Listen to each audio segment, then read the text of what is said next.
السلام علیکم ورحمۃ اللہ وبرکاتہ۔ ایک سوال کیا گیا ہے کہ روزے کی حالت میں زیر ناف بال کاٹنا اور ناخن کاٹنا، داڑھی کاٹنا کیسا ہے؟ کہا جاتا ہے کہ اس سے روزہ ٹوٹ جاتا ہے۔ تو دیکھیں، زیر ناف بال کاٹنا، زیر بغل بال کاٹنا، ناخن کاٹنا اور سر کے بال کٹوانا، ایسا کرنے سے قطعاً روزہ نہیں ٹوٹتا۔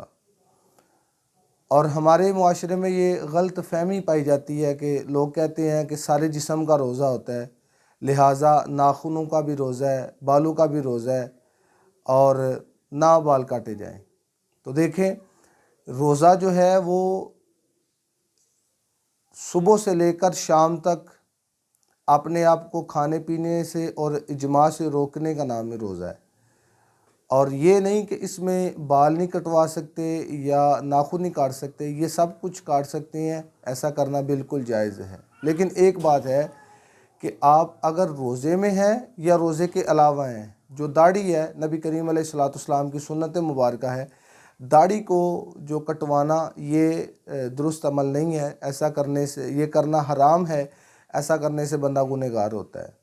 تو داڑھی روزے دار ہوں یا غیر روزے دار ہوں، سب کے لیے کٹوانا جو ہے یہ حرام ہے۔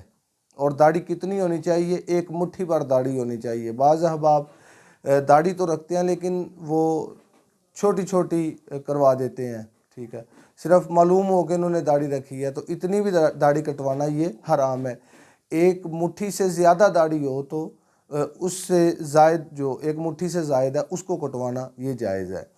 تو روزے کی حالت میں بال کٹوا سکتے ہیں، ناخن کاٹ سکتے ہیں اور سر کے بال، زیر ناف بال، زیر بغل بال آپ ان کو صاف کر سکتے ہیں، اس سے روزہ نہیں ٹوٹتا۔